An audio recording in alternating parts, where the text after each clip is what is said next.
Ang kwento ni Tomby.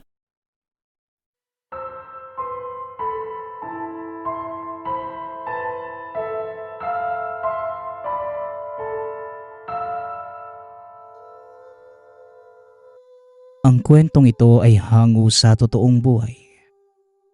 Mula ito sa isa nating tagapakinig na itago na lang natin sa pangalang Dehar. Walang eksaktong taon. Camotes, Cebu. Hindi naman lingid sa kaalaman ng iba na ang Camotes ay isa sa mga isla na naging popular noon dahil sa debate kung saan nga ba dumako si Magellan at pinatay. May mga naiwang bakas na mga lumang gamit ng banyaga sa lugar, tulad ng mga piraso ng kwintas, pilak na barya, ginto, banga, baluti at mga basag na rebulto. May sabi-sabi pa na may mga labi ng kahoy na sinasabing bahagi ng barko sa ika-15 siglo. Si Dehar ay nakakuha ng tanga na nahukay lamang sa likod ng bahay. Doon nagsimula ang pagbabago ng pananaw ng binata. Malalaman natin sa kwento kung anong gamit ba ito na magpasa hanggang ngayon. Nananatiling buhay, ngunit nasa kamay na ng kanyang anak. Binata pa noon si Dehar. Nakagawian na nitong mangolekta ng mga bahagi ng kwintas at mga lumang gamit na matatagpuan lamang sa iba't ibang baybayin ng Camotes. Ibinibenta niya ito. Nasa poder siya ng lolo dahil ang mga magulang ay nagtatrabaho sa ibang lugar. Isang hapon, kasama ang lolo na tawagin na lang natin sa pangalang Lolo Patring. Naghuhukay sila ng butas upang gawing palikuran sa tabi ng tahanan. Hanggang sa makatama sila na matigas na bagay. At nang kanilang suriin, karaniwang bato lang kaya hinayaan at pinagpatuloy na maglolo ang paghuhukay. Hanggang sa gumuho ang bato, lumitaw ang tatsulok na bagay na may 4 na mukha na baliktaran. Nagmamadali itong kinuha ni Dehar. Isinilid sa bulsa. Iniisip ng binata na isa yung kagamitan ng banyaga na maaaring maibenta sa mataas na halaga. Tinanong pa ni Lolo Patring si Dehar. Subalit sinabi lamang ng binata na may nalaglag siya sa lupa. Talagang masiba ang binata. Dala na rin ang kakapusan ng buhay. Kinagabihan, nilinis ng binata ang nakuha. May nakaukit na iba't ibang simbolo sa bawat mukha ng tatsulok. Nakapakong Kristo, Birheng Maria, 3 hari at mga bituin. At may mata na may sinag ng araw. Ayon sa binata, mukhang hindi naman mapapakinabangan ang gamit. At baka laruan lang. Ngunit nang ipasuri niya ito kay Lolo Patring, nanlaki ang mga mata ng matanda at sinabing, "Saan mo naman nakuha yan, apo?" Tanong ni Lolo Patring. Ito po yung dinumpot ko kanina. Doon po sa Puso Negro. Napatungan lang noong malaking bato na gumuho. Tugon ni Dehar. Napatango na lamang si Lolo Patring. Sinabihan ang binata na wag itong wawalain. Nagtanong naman ang binata kung bakit. Ngunit hindi na nagsalita pa ang matanda.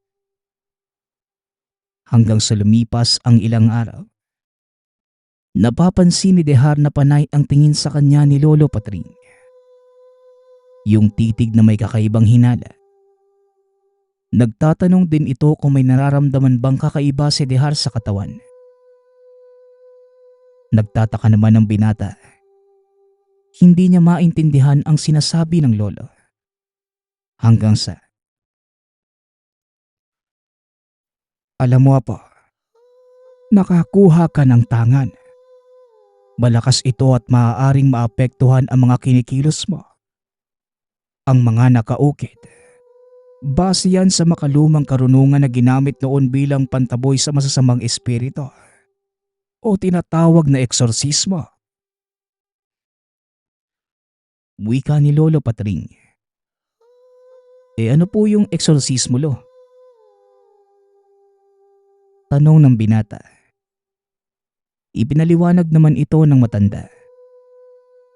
Isang proseso ng pagkondena ng isang masamang elemento na lumulukob sa mga bagay, lugar o maging sa tao. Gawain ito ng mga bihasang pari kasama ng mga banyagang dumaong sa Cebu. Ito ang pagpapalaganap ng Kristyanismo, pagbabahagi ng kaalaman at pagsupil sa masasamang elemento. Manggagamot ang lolo ni Dehar, kaya naman mabilis naniniwala ang binata sa mga sinasabi nito. Sa pagpapatuloy ng matanda, dapat ingatan niya itong mabuti at huwag ipapamigay kahit kanino. Mas mabuting isarili na lamang. Dahil sa oras na may ibang makalam, tiyak na maraming magtatangka na kunin ito sa kanya. Dagdag pa ni Lolo Patring. Ang tawag sa tangan ay trespikong may 4 na muka. Nakakita na ng ganon ang matanda noon. Ngunit hindi sing lakas ng karga ng hawak ni Dehar. Sa kabila ng sinabi ng lolo, binaliwala lang ito ni Dehar. Naniniwala naman siya sa mga kababalaghan, ngunit hindi lang talaga siya interesado. Ibinibigay pa ng binata ang gamit kay Lolo Patring. Subalit tumanggi ang matanda. Sinabing gagabayan na lamang niya si Dehar hanggang sa matuto ito ng kaalaman. Ilang araw pa ang lumipas hanggang sa isang araw. May ginagamot ang lolo. Dalaga na kasama ang ama. Matamlay ang muka. Kitang-kita na wala pang tulog. Payat. At may dinaramdam sa katawan. Nanonood lamang ang binata. Alam niya na hindi ito ordinaryong sakit, kung hindi kulam. Lalong lumakas ang kulam dahil kabilugan ng buwan. Gawa ng kuryosidad na malaman kung ano ang kulam, lumapit ang binata kay Lolo Patring. Tinanong kung ano nga ba ang palatandaan nito. Ngunit bigla na lang nagsisigaw ang dalaga at mahahalatang iwas ito sa binata. Nagtataka naman ang matanda kung bakit. Hanggang sa kinilabit si Dehar ng lolo, sinabihang tabihan ang dalaga. Tumango lamang si Dehar. Tumabi sa dalaga at mas lalo itong nagwala. "Halika nga sa kusina po. Mag-uusap tayo." Wika ng matanda. May ibibigay na mga kataga ang lolo kay Dehar na kailangan niyang ibulong sa dalaga. Ngunit dapat nakalagay sa noo ng babae ang trespikong may 4 na muka. Hindi man maintindihan ni Dehar ang mga binigay na kataga. Ngunit kinabisado niya ito dahil maikli lang naman. Hanggang sa lumapit siya doon sa babae. Nilapat ang gamit sa noo at binulungan nito. Nahimatay ang dalaga. Nagtanong ang ama nito kung ano ba ang ginawa nila sa anak. Di ginagamot. Ito naman ang pinunta nyo dito, di ba? Hayaan mo lang. Magigising din yan. Sigurado na wala na ang kulam sa katawan niya. Tugon ni Lolo Patring. Nang mga sandaling yon, hindi alam ni Dehar ang nangyayari. Ngunit naramdaman niya ang kakaibang reaksyon ng gamit habang nakalapat sa noo. Tila may malakas na boltahe ng kuryente na dumaloy. Maya-maya lang, Nagkamalay na ang dalaga at pinauwi na ni Lolo Patring. Sinabi ng matanda na magaling na ang dalaga.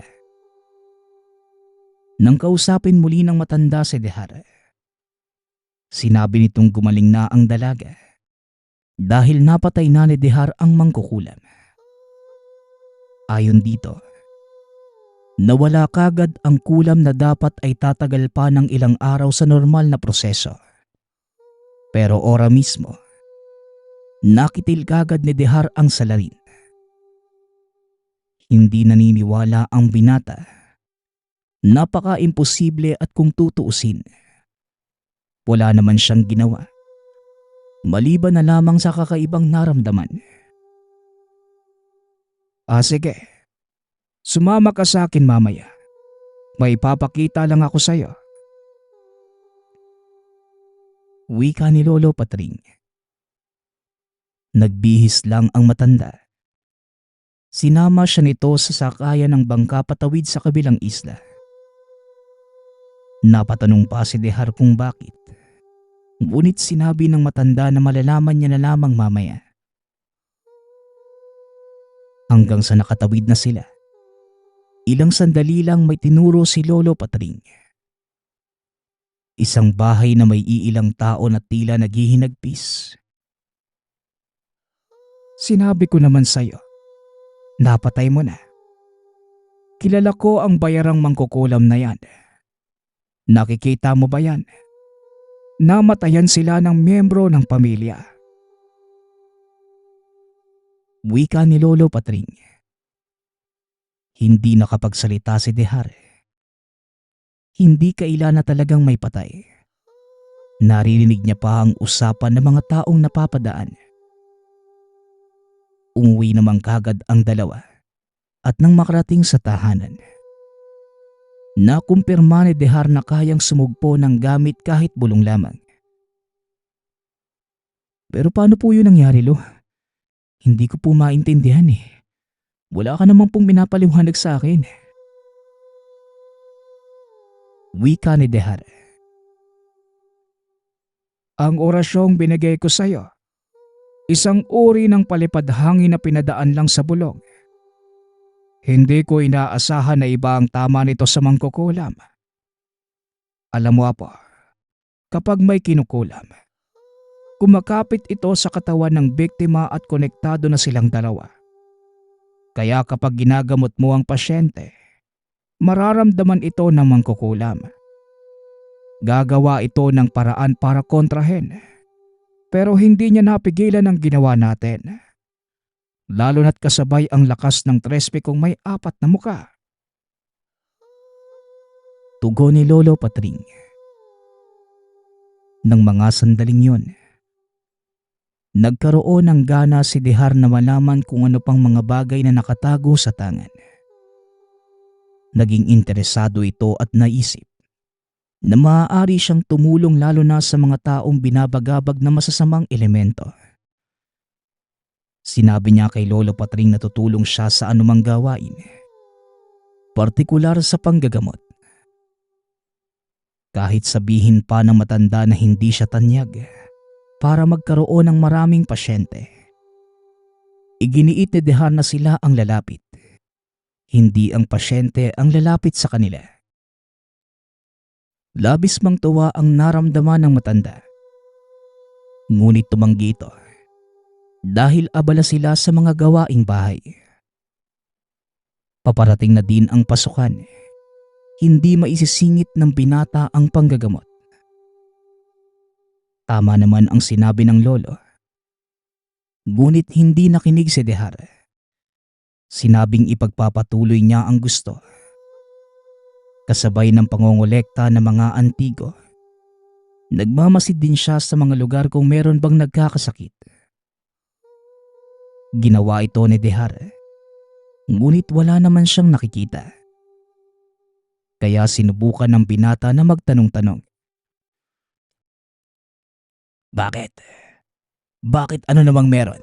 At ganyan ka magtanong? Tanong ng tao. Wala po. Wala lang. May nakapagsabi lang sa akin na may dinapuan ng kakaibang sakit dito. Manggagamot po ako. Tugon ni Dehar.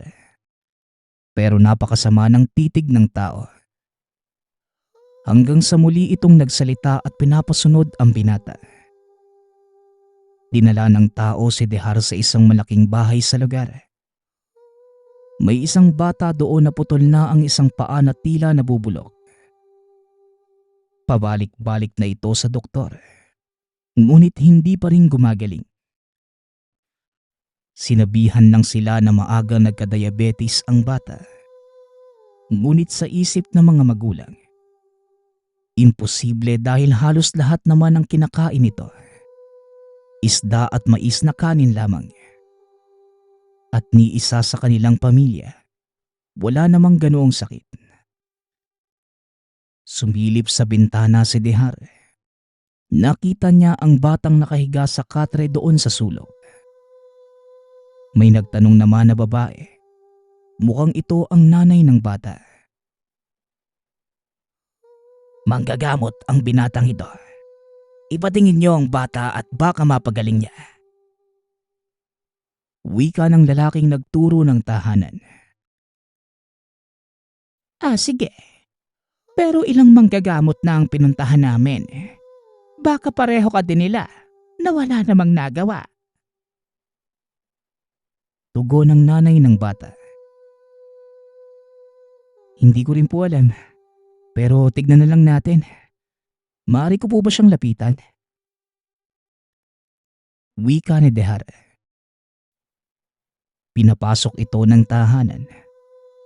Umalingasaw ang nakakasulasok na amoy ng nabubulok na laman. Alam na Dehar na nanggagaling ito sa bata. Pagkalapit ng binata, mas lalo pang lumala ang baho na halos hindi na niya kayanin. Sa kabila ng kakaibang amoy, hindi nagpahalata si Dehar. Tinitigan niyang mabuti ang bata. Nangingilid ang luha at pinipigilan lamang ang paghagulgol. Kitang-kita ni Dehar ang paghihirap ng bata. At tingin niya, ilang araw lang ay mamamatay na din ito. Napaisip ang binata kung ano ba ang pwedeng gawin. Hanggang sa binulungan niya ang bata. Pero walang nangyari. Hindi katulad ng kinukulam na sumigaw dahil sa sakit. Inobserbahan ito ni Dehar. Ilang sandali pa. Dinukot niya sa bulsa ang trespiko at nilagay sa dibdib ng bata. Nang mga sandaling yon, naririnig niya ang bulungan ng mga tao na nasa loob ng tahanan. Habang nanonood sa kanya, naghihinala ang mga ito kung tama ba ang ginagawa at baka impostor lamang na manggagamot ang binata. Hindi naman yon ang tamang proseso ng panggagamot at dapat dinadaan muna sa tawas. Ngunit hindi na ito pinansin pa ni Dehar hanggang sa may nakita ito sa labas ng bintana. Tao na biglang tumakbo palayo. Pero kakaiba ang suot dahil hindi karaniwan. Napansin niyo ba yun? Tumakbo doon, no? Wika ni Dehar. Wala namang kaming napansin. Walang taong dumadaan dyan. Tugon ng nanay ng bata. Tinignan ni Dehar ang labas ng bintana. Nakita niyang maputik at may mga bakas ng tapak. Meron po. Ayan o. Muling wika ng binata. Nagkatitigan ang mga tao sa loob. Kitang-kita sa mga muka ang pagtataka. Sinabi ko naman na nabati ang anak mo. Naniniwala ako sa binatang yan. At ang nakita niya ay isang lamang lupa. Wika ng isang matanda na naroon din sa loob ng tahanan. Lumabas ng bahay si Dehar. Sinundan ang bakas. hanggang sa makarating sa lumang palaisdaan na may malaking puno ng bakaw. Hanggang sa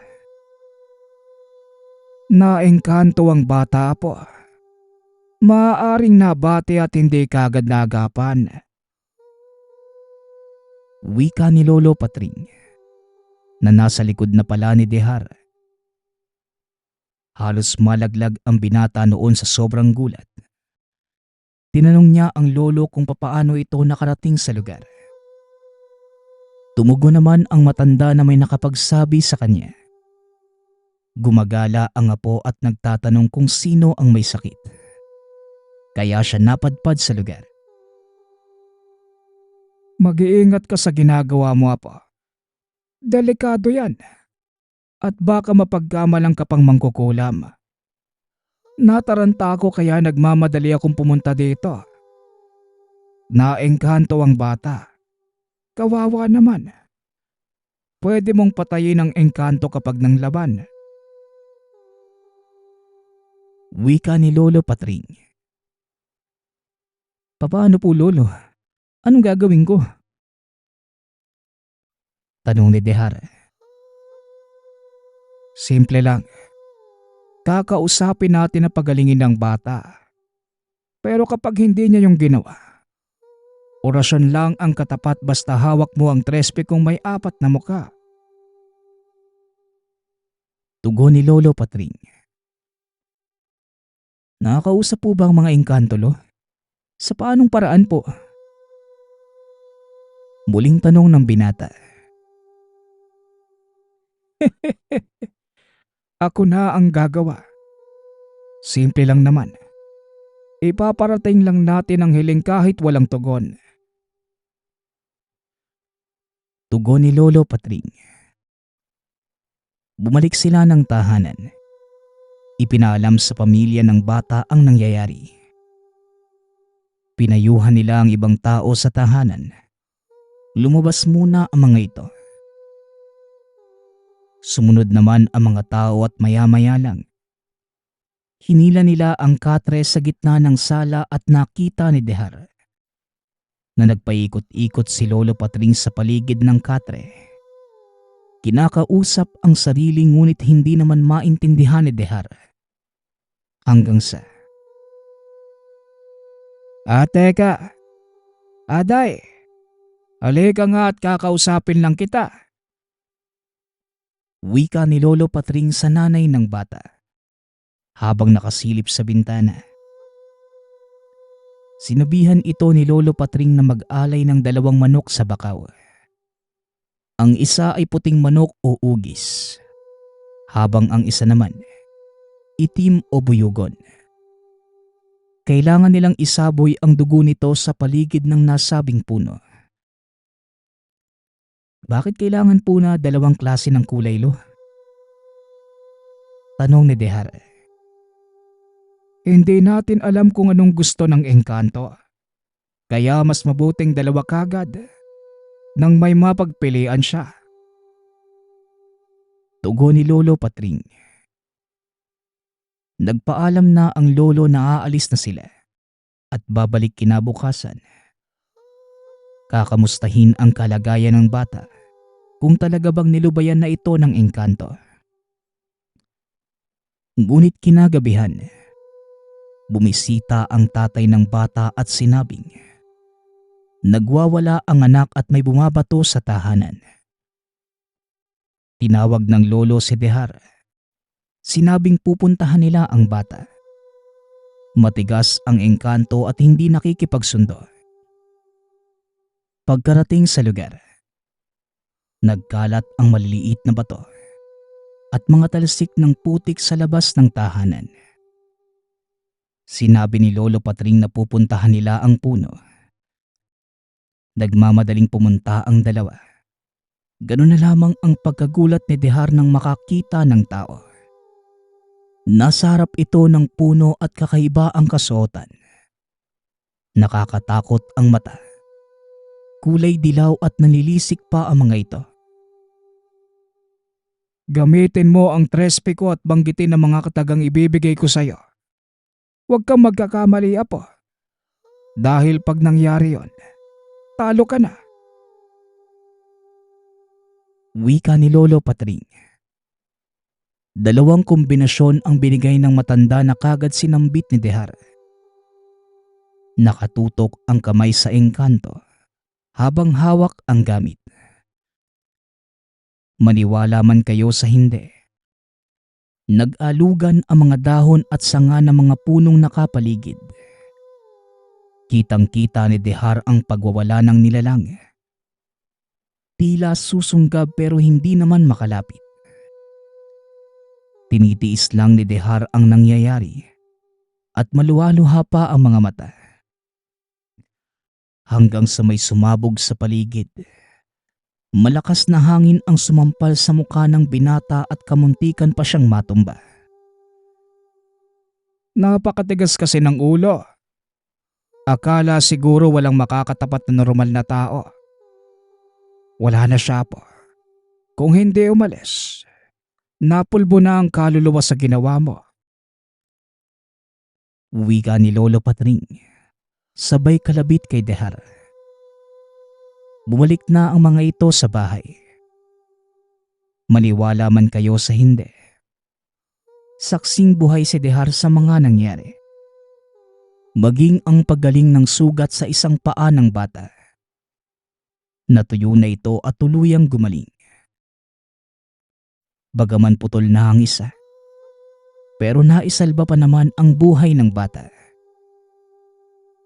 Labis ang pasasalamat ng pamilya at ayon sa mga ito, ipinagdarasal na nila ang malapit na kamatayan ng bata. Hindi na nila maatim na makita ito na araw-araw ang paghihirap. Naubos na din ang pera nila sa pagpapagamot. Ngunit hindi pa rin ito gumagaling. Labis na tuwa naman ang naramdaman ng binata. Kaya mula noon ay naging aktibo na si Dehar sa panggagamot. Kung saan-saan na ito nakakarating. Sa Sorsogon, sa iba't ibang isla at nakarating pa ng Mindanao. Matagumpay naman ang kanilang panggagamot. Pero may ilan na sadyang hindi pinagpala. Lalo na yung mga taong hindi kinabibilangan ng elemento. Galing sa normal na sakit, na sanhi ng pang-aabuso ng katawan. Magpasa hanggang ngayon, ang anak na ni Dehar ang nanggagamot. Ilan lamang yan sa mga naging karanasan ni Dehar. Kung susumahin, marami pa itong naging karanasan. May nakaharap sa personal na mangkukulam, demonyo at ilang beses nang nakapuksa ng aswang.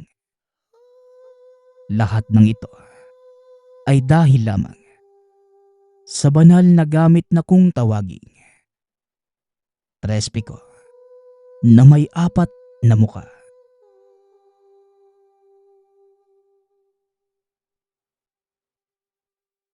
Ang kwentong ito ay hango sa totoong buhay. Mula ito sa isa nating tagapakinig. Naitago na lang natin sa pangalang Claire. Walang eksaktong taon. Probinsya ng Iloilo. Sa isang baryo sa Iloilo, naninirahan ang magkakapatid na sila Casey, Adrian at Claire. Magkakasundo ang magkakapatid kahit wala na silang mga magulang. Kapwa mga bertudes ang magkakapatid, kaya naman kayang-kaya nila na protektahan ang sarili. Si Adrian ang panganay sa magkakapatid. Tangan nito ang mutya ng bulalakaw. Samantala ang ikalawa naman sa kanila ay si Casey, na may tangan ng mutya ng dalampasigan. At ang bunso nilang kapatid na si Claire, may tangan na mutya ng saging. Kapwa masipag at madiskarte ang magkakapatid. Kaya naman hindi problema sa kanila ang pang-araw-araw na gastusin. Masaya ang mga ito na manirahan sa isang payak na bahay. Maliit lamang ito, ngunit sakto lamang para sa pamilya. Maagang pumanaw ang mga magulang dahil sa pakikipaglaban noong kasagsagan ng digmaan. Ang kanilang ina ay bertudes kagaya nila. Namana pa ng mga ito ang galing sa pakikipaglaban ng ama. Kaya ng mga panahong yon, kinakatakutan ng mga nilalang ang magkakapatid. Okay, si, ano naman ba yung ginagawa mo? Nakikipaglaro ka na naman sa duwending yan? Tanong ni Adrian.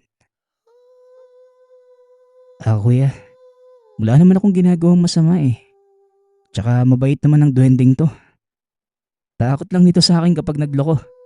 Abay baka pitikin ko siya eh. Tugon ni Casey habang nakikipagtitigan pa sa duwende.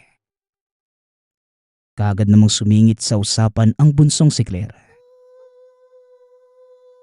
Ay naku Kuya Adrian. Hayaan mo na po yan si Kuya Casey. Libangan na niyang makipaglaro sa mga kaibigan niyang nilalang. Nga pala, pinapatawag ka ni Mang Tomas sa kabilang baryo. May ipapagamot daw siya sa'yo. Ang sabi ko, ikaw na lang ang pupunta. Abala ako sa pagtatanim dito sa bahay eh. Samantalang itong si Kuya Casey naman, ayaw magpa-istorbo. Wika ni Claire. Paano ba naman yung si Mang Tomas? Palaging umaaligid sa akin eh. Kulang na lang sabihin ni Mang Tomas na paksalan ko ang anak niya. Hindi ko naman yung gusto. Napakaharot eh. Kaya naman, gustuhin ko man na tumulong sa mga kabaryo nila. Umiiwas na lang ako. Tsaka ang bata ako pa para mag-asawa no. Mabuti pa kung si Kuya Adrian. Ayos lang. Tugon ni Casey. Ang sabihin mo, may iba kang pinopormahan. Akala mo hindi ko alam na gustong gusto mo yung kapatid ni Monica. Aba, ayoko namang maikasal at mapang-asawa yung anak ni Mang Tomas. Ikaw na lang Claire ang pumunta doon. Tugon ni Adrian.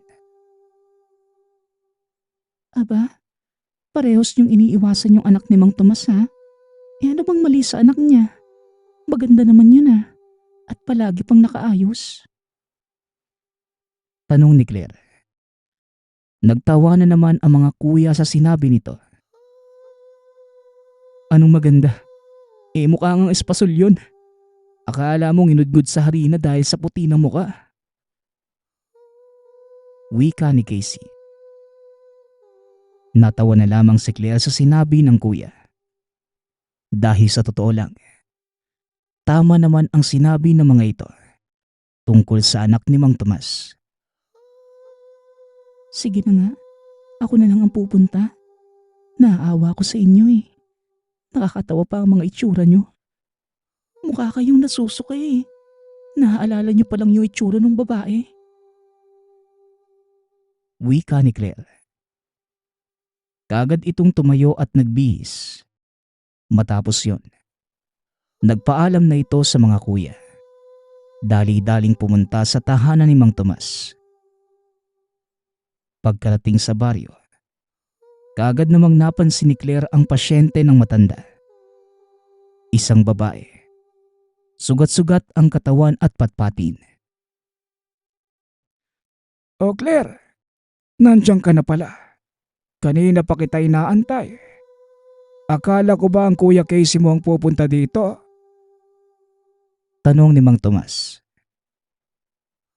May ginagawa po sila kuya eh. Kaya ako po ang inutusan nila na magpunta dito. Ano po bang nangyayari? Tugon ni Claire. Hindi ko nga rin alam eh. Nanghingi lang ng tulong yan sa akin. Kagad ko naman kayong nirekomendang magkakapatid. Ikaw na ang bahala dyan. Kapag may kailangan ka, magsabi ka lang sa akin. Wika ni Mang Tomas. Tumangulang si Claire bilang pagtugon. Kaagad nitong sinuri ang pasyente. Nalamang kagad ni Claire na kinukulam ang babae. Dali-daling nagbitaw ng orasyon si Claire. Binigyan ng pangontra ang babae. Sabihan mo lang po si Mang Tomas. Kapag may naramdaman ka pang kakaiba, pupuntahan kita kagad. Wika ni Claire. Labis naman ang pasasalamat ng babae sa dalaga. Dali-dali na itong umuwi ng tahanan. Kumusta ang lakad mo? Ano bang kailangan ni Mang Tomas at pinatawag ka niya? Tanong ni Casey. May pasyente lang na kinukulam, pero nagamot ko naman. Kaya nakauwi ako kagad. Dapat pala, kayo na lang yung pumunta eh. Wala naman doon yung anak ni Mang Tomas. Nabalitaan ko na umuwi na ng Maynila. Doon na mag-aaral. Tugon ni Claire. Natuwa naman ang dalawa sa sinabi ng kapatid. Talaga? Mabuti naman kung ganun. Naiirita talaga ako sa karutan ng babaeng yun eh. Sinisira niya yung reputasyon ng tatay niya. Mabuti na lang.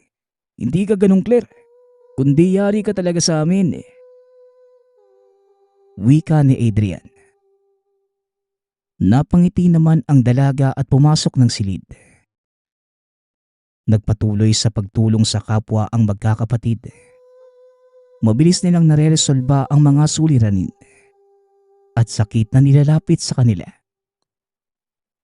Sa paglipas ng mga araw, mas lalong nagpalakas ang magkakapatid. Naging tanyag ang pangalan sa buong baryo, maging sa mga karatig na lugar. Kaya naman, kahit nakilala at kinakatakutan, may iilang pa ding naiinggit sa lakas at kakayanan na taglay na magkakapatid. Kaya naman, ilan sa mga kalaban nila gustong makuha ang kanilang tangan. Isang araw, habang nasa gubat si Casey at inaayos ang mga hinandang bitag para sa panghuli ng ligaw na hayop, bigla na lamang may umatake sa kanya. Muntik pang maagaw ang tanga nitong mutya. Langyao, sino ka? Magpakilala ka sa akin. Bakit mo ako inatake? Tanong ni Casey. Kaagad namang nagpakita ang aswang at nagsalita. Kayo ang problema namin sa baryong ito eh. Palagi nyo na lang kaming naiisahan at pinahihirapan eh. Tugon ng aswang. Nakilala naman ni Casey ang nilalang. Walang iba, kundi ang matagal nang nagnanais na makuha ang tanga nito, kundi si Dennis. At bakit hindi naman namin gagawin yun? Tungkulin namin na panatilihin ang katahimikan at kapayapaan sa baryong ito. Kasama sa gampanin namin ang supili ng mga kagaya nyo. Wika ni Casey. Kaya dapat lang, mawala na kayo sa landas namin para magawa na namin ang gusto namin eh. Tugon ni Dennis. Mabilis nitong inatake si Casey at nakaiwas naman ang binata. Ngunit tinamaan nito sa kanang muka. Umagos doon ang masaganang dugo. Kayo nga ang dapat mawala dito sa baryo eh. Mga dayo na nga lang kayo, pero hindi pa kayo marunong makisama. Mamamatay ba kayo kapag hindi kayo nakakain ng karne ng tao o makainom ng dugo? Tanong ni Casey. Nangyasar ka ba? Alam mong pagkain namin ng tao at dugo eh. Tapos nagtatanong ka pa? Tugon ni Dennis. Bakit? Pwede naman kayong kumain ng mga karne ng hayop ah. Ang sabihin mo, masama lang talaga kayo kaya ganyan ka. Hindi nyo matiis na hindi kumain ng karne ng tao at uminom ng dugo dahil likas na sa inyo ang kasamaan. Wika ni Casey. Oo naman, masama kami. Pero ang binibiktima lang namin, yung mga salot din sa baryo. Mga kriminal at hindi inosente. Tugon ni Dennis. Kahit na, tao pa din sila eh. Hindi niyo pwedeng diktahan ang buhay ng tao. Kaya ang dapat sa inyo, mabura na ng tuluyan. Wika ni Casey. Inatake nito ang aswang. Kaagad na sinunggaban. Sinintok nito ng malakas si Dennis. Kaya naman napasuka ito ng dugo. Ngunit mabilis na bumawi ang aswang. Sinakal nito si Casey. Pinagsusuntok ang muka. Hindi naman nagpatalo ang binata. Kahit duguan na. Nasipa pa nito sa tiyan ang binata. Nagpalitan ng pag-atake ang dalawa. Hanggang sa kapwa sila napaupo na lamang sa lupa dahil sa pagod. Samantala, sa kabilang banda naman, nagtataka na sila Adrian at Claire dahil hindi pa dumarating si Casey. Teka, bakit kaya wala pa si Casey? Hindi naman yun inaabot ng ganitong oras kapag naakit ng bundok ah. Tanong ni Adrian. Kuya, baka naman napano na si Kuya Casey. O baka napalaban na naman. Puntahan na kaya natin. Tugon ni Claire. Kaagad namang nagpasya ang magkapatid na sundan ito sa bundok. Hanggang sa nakumpirma na magkapatid ang hinala. Bitawan mo ang kapatid ko. Ayos ka. Hindi talaga kayo nadadala. Dapat talaga. Inubos na namin ang lahi niyo at hindi na kayo binigyan ng ikalawang pagkakataon. Wika ni Adrian. Tumawa lamang ng malakas ang aswang at sinabing, hindi mo ako maluloko. Kailan kayo nagbigay ng pangalawang pagkakataon sa mga kagaya namin? Ora mismo, pinapatay niyo ang mga kagaya ko. Kaya isang malaking kalokohan ng mga sinasabi mo. Sinungaling! Tanong ni Dennis. Baliw ka pala eh. Anong tingin mo sa sarili mo? Kung hindi ka namin binigyan ng pangalawang pagkakataon, di sana, patay ka na ngayon. Tugon ni Claire. Binitawan naman ng aswang si Casey at binalingan ang dalaga. Aba, matalas ang tabas ng dila mo babae. Gusto ko lang naman tanggalin kayo sa landas namin. Nang sa ganon, wala na kaming problema at magagawa na namin ang lahat ng gusto namin. Wika ni Dennis. Kung papayagan namin kayo, hindi nyo nga magawang patayin ni isa sa aming magkakapatid eh. Tandaan mo, hindi kailanman mananaig ang kasamaan sa kabutihan eh. Tugon ni Adrian.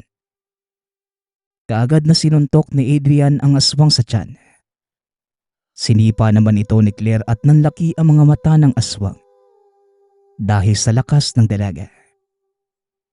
Hindi pa nakontento si Adrian. Kaagad nitong nilapitan ng aswang. Pinugot ang ulo nito. Loko yung aswang na yan eh. Napakalakas. Mabuti nga dumating kayo eh. Dahil baka bangkay na ako umuwi sa inyo kung nagkataon. Wika ni Casey. Paika-ika pa itong tumayo. Kaagad naman siyang inalalayan ni Claire. Ano ba kasing nangyari sa'yo kuya? Bakit kayo natake ng aswang na yun? Tanong ni Claire. Ewan ko nga eh. Basta-basta na lang sumugod. Balak pa nga agawin sa akin yung tangan kong mutya. Tugon ni Casey. Gusto nilang patayin tayo magkakapatid. Kaya naman mula ngayon, mag-iingat kayo. Dahil nasa paligid lang ang mga kalaban. Handang umatake. Pero hindi ko hahayaan na may mapahamak sa atin. Wika ni Adrian. Tama ka kuya. Laban ng isa. Laban ng lahat. Walang iwanan hanggang sa kamatayan. Dagdag ni Claire. Pero bago ang lahat, iuwi na muna natin si Casey. Malubha ang natamo niyang mga sugat eh. Wika ni Adrian. Kaagad na dinala ng magkuya si Casey sa tahanan. Sila na din ang gumamot sa mga natamo nitong sugat. Matapos ang ilang linggo, doon lamang tuluyang gumaling ang mga sugat ni Casey. Bumalik na ito sa bundok at muling tinignan ang mga bitag na ginawa. Nakahuli na malaking baboy ramo si Casey. Kaagad naman niya itong pinasan at inuwi sa tahanan. Habang naglalakad, nakasalubong niya si Monica, ang dalagang sinisinta ng kuya. Sumama ka po sa akin, Ate Monica. Bibigyan kita nitong huli kong baboy ramo. Medyo marami po ito eh. Wika ni Casey. Dali-dali namang sumama si Monica sa binata. At nang makauwi ang mga ito, napangiti na lamang si Claire na makita si Monica. Uy, may bisita pala tayo. Pasok ka, Ate Monica. May gusto ko bang inumin? Kape o malamig na tubig? Tanong ni Claire. Ako, wag na. Nagpunta lang ako dito. Ang sabi ni Kuya Casey mo, bibigyan niya ako ng huli niyang baboy eh. Sakto namang pauwi na rin naman ako. Kaya sumama na ako. Tsaka, sayang din no. Biyaya yan. Bawal tanggihan. Wika ni Monica. Paglabas ni Adrian, nagulat ito nang makita si Monica sa sala. Napabalik ito ng kusina at nakita si Casey na tinatadtad ang nahuli nitong baboy ramo. Aba Casey, napakalaki ng huli mo ngayon ah. Sakto yan sa dala kong tuba.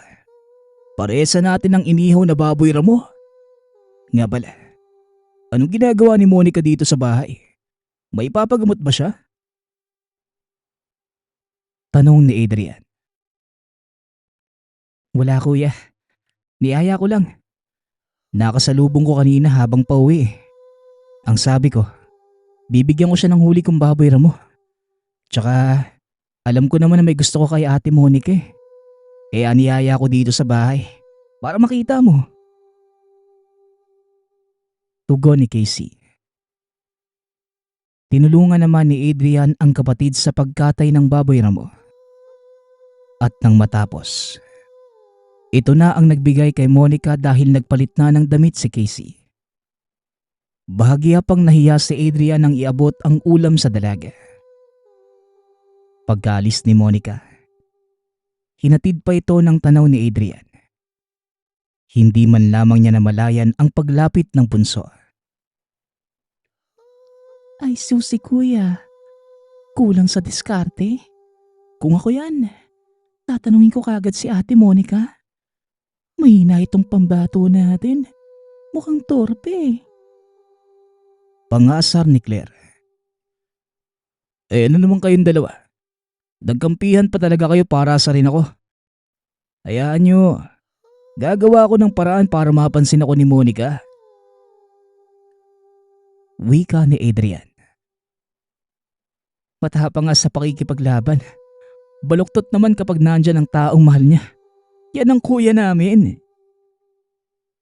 Dagdag pa ni Casey. Napailing na lamang si Adrian at hindi na lamang pinatulan ang mga sinasabi ng kapatid. Matapos ang pangyayaring yun, wala nang nanggulo pa sa baryo. Buong akala ng mga ito, natahimik na ang buhay nila. Hanggang sa nagkaroon ng lakas ng loob si Adrian. Niligawan nito si Monica at kalaunan. Naging magkasintahan ang dalawa. Makalipas lamang ang ilang buwan, nagpasya na ang dalawa na magpakasal. Paglipas ng ilang buwan, nagdalang tao na si Monica. Nalabis namang kinatuwa ng mga ito.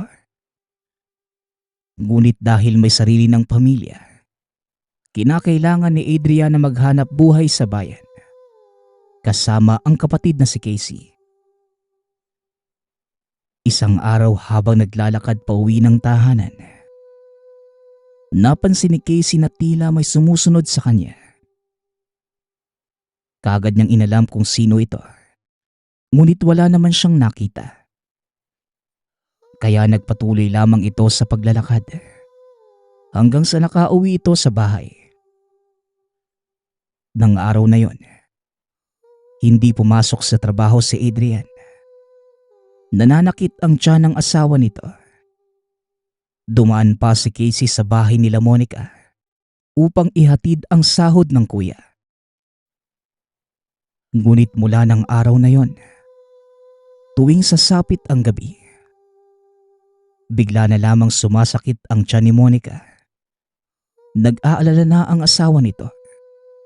Kaya sa tuwing papasok sa trabaho, pinapasamahan ni Adrian ang asawa sa kapatid na si Claire.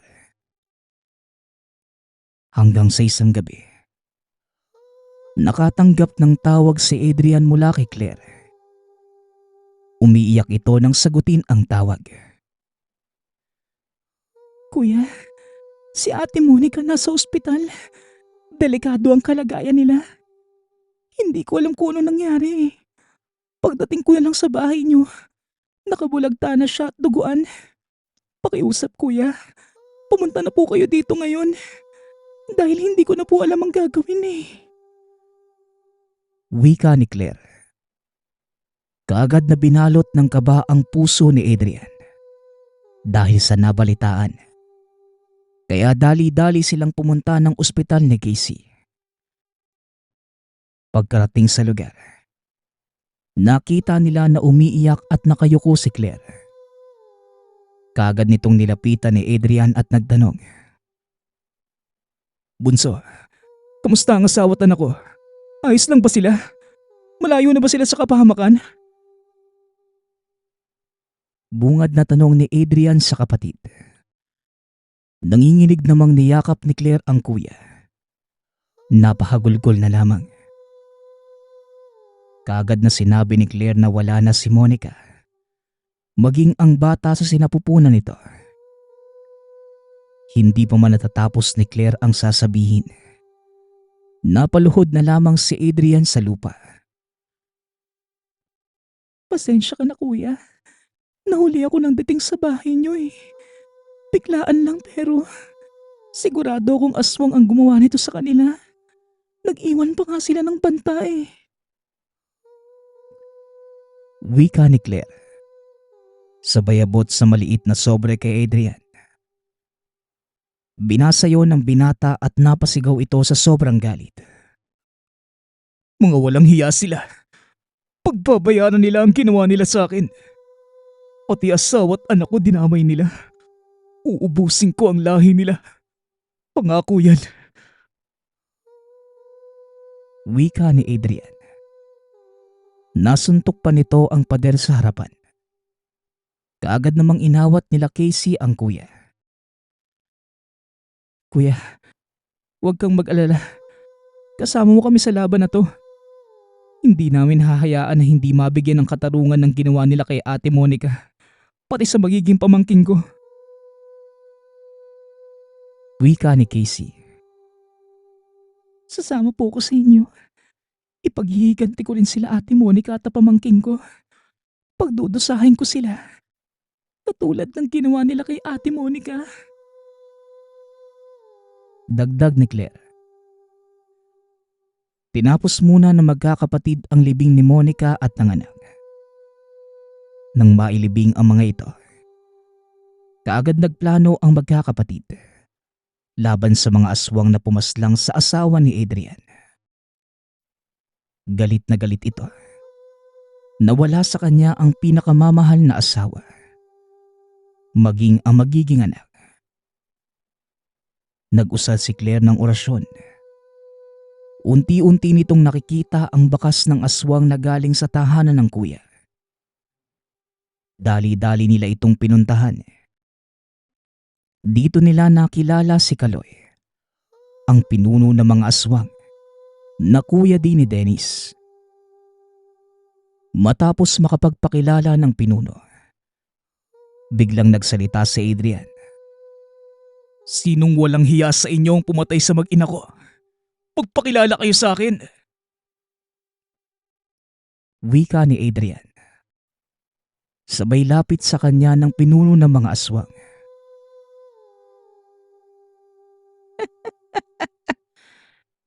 Ako ang pumatay sa mag-ina mo. Parehas na tayo. Pinatay mo din ang kapatid ko. Huwag niyong sasabihin sa akin na hindi niyo siya natatandaan. Sa bagay, hindi na ako magugulat. Dahil sa dami ba naman ang pinaslang niyo, talagang hindi niyo na maaalala kung sino-sino sila. Wika ni Kaloy. Kaagad namang sumingit sa usapan si Casey. Masamang tinitigan si Kaloy. Napakasama ng ugali mo. Parehong-pareho kayo ng kapatid mo eh. Tsaka hindi namin kasalanan kung bakit namatay si Dennis. Ipinagtanggol ko lang naman ang sarili ko eh. Iniligtas lang ako ng mga kapatid ko. Tama lang din ang ginawa ni Kuya na pinatay niya ang kapatid mo. Dahil salot siya sa baryong ito eh. Kagaya mo. Tugon ni Casey. Isa pa eh. Kung may galit kayo sa aming magkakapatid, di sana kami ang pinantirya nyo. Hindi ang walang kalaban-laban sa inyo. Pati batang hindi pa naisisilang, idinamay nyo. Dagdag ni Claire. Bakas sa mata ng tatlong magkakapatid ang galit. Lalo na nang makaharap nila ang pumaslang sa mahal sa buhay. Hindi na nagpatumpik-tumpik pa ang magkakapatid. Kaagad na sinunggaban ang mga aswang. Napatras naman si Kaloy. Hinayaan nito ang mga nasasakupan ang lumaban sa tatlong magkakapatid. Ngunit hindi siya nakaligtas sa paningin ni Adrian at Casey. Nang kaunti na lamang ang mga aswang, dali-daling nilapitan ni Adrian si Kaloy. Akmang tatakas pa sana ito. Ngunit mabilis na hinarang ni Casey ang dadaanan ni Kaloy.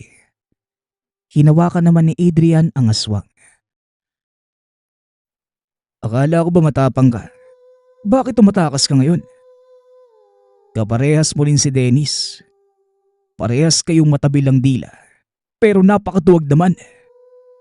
Tsaka akala mo ba, matatakasan mo ako? At hahayaan ko mamuhay ka kahit pinatay mo ang asawa at anak ko? Wika ni Adrian.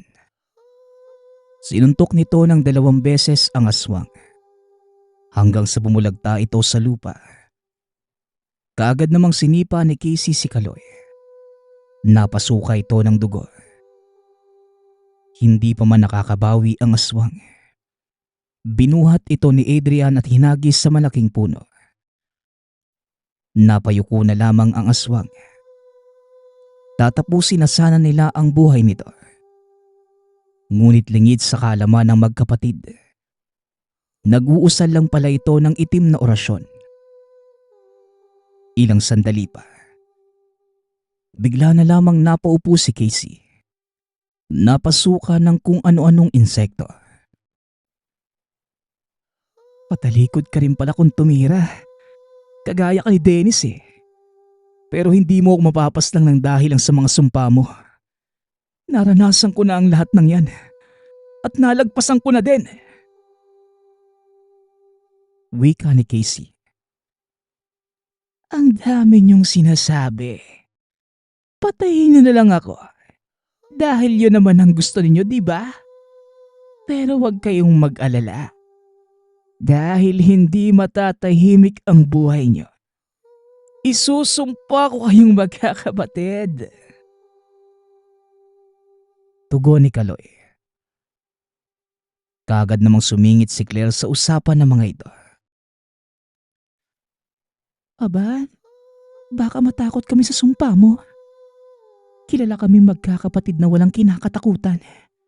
Kaya kahit maisumpa mo man kami, wala kaming pakialam. Basta mapatay ka namin. Wika ni Claire. Natahimik naman si Kaloy. At nang makahanap ito ng tiyempo ay kagad hinila niya si Adrian. Nasaksak pa sa dibdib. Naging mabilis ang mga pangyayari at hindi inaasahan ng dalawang magkapatid na magagawa ni Kaloy na masaktan ng kuya. Papatayin kitang aswang ka. Pipira-pirasuhin kita. Hindi ka nasisikatan pa ng liwanag. Wika ni Casey. Dali-dali namang ginamot ni Claire ang kuya. Dinala sa gilid upang makapagpahinga ito.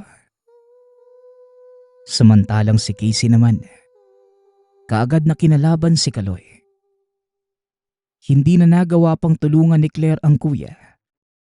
Abala ito sa pakikipaglaban sa iba pang mga aswang. Malalim ang natamong sugat ni Adrian kaya hindi ito makatayo at makatulong sa mga kapatid. Hindi na nagsayang pa ng oras si Casey. Nang makahanap ito ng tiyempo ay kagad niyang dinukot ang puso ng aswang nang walang pag-aalinlangan. Nanlaki ang mga mata ni Claire dahil yun pa lamang ang unang beses na nakita niyang galit na galit si Casey sa kalaban. Sa tagal nilang nakikipaglaban sa mga aswang, di minsan hindi niya nakitang ganong kagalit ang kuya. Umandusay sa lupa ang aswang. Hindi pa nakontento ang binata.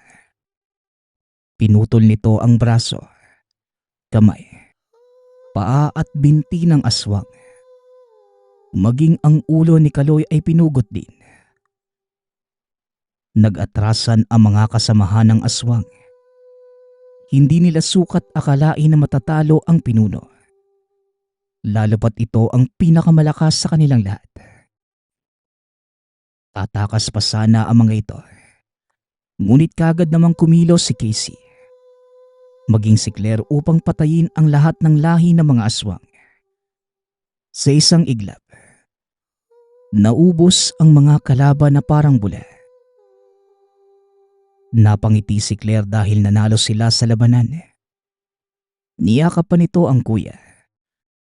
Ngunit bigla na lamang itong bumagsak sa lupa. Tsaka lamang napansin ng dalaga na may sugat sa tagiliran ang kuya. Kagad nilunasan ni Claire ang sugat ni Casey upang hindi na yon lumala pa. Matapos ang labanan, sabay-sabay na umuwi ang magkakapatid. Pinagpahinga ni Claire ang dalawa dahil malala ang natamo ng mga ito. Napanatag naman ang loob ni Adrian maging ni Casey. Dahil simula ng araw na yon, wala nang nanggagambala pa sa kanilang magkakapatid, maging sa mga kabaryo. Nang mga panahong yon, dinagurian silang manunugis ng mga aswang. Ngunit kalaunan, nagpasya ang mga ito na mamuhay na simpleng mamamayan. Hanggang sa lumipat na lamang sila ng lugar at hindi na alam ng mga tao kung saan sila pumunta. Sa kasalukuyang taon, masayang naninirahan si Claire kasama ang asawa at anak. Samantala ang dalawa nitong kuya, matagal nang namayapa. Nagpapasalamat nga po pala ako sa nagpadala ng ating kwento. Nawa ay nagustuhan niyo ang inyong napakinggan. Ang opinyon ko lamang po sa kwentong ito, naway tularan natin ang naging ugali ng magkakapatid, lalo na sa pagharap nila sa mga problema. Hanggang sa huli, naging sandigan nila ang isa't isa. At kahit anong unusman ang dumating, nanatili silang magkakasangga. Muli, nagpapasalamat ako sa lahat ng sumusuporta sa ating channel. Nawa ay patuloy niyong suportahan at pakinggan ang ating mga kwento. Hanggang sa muling pakikinig. Paalam.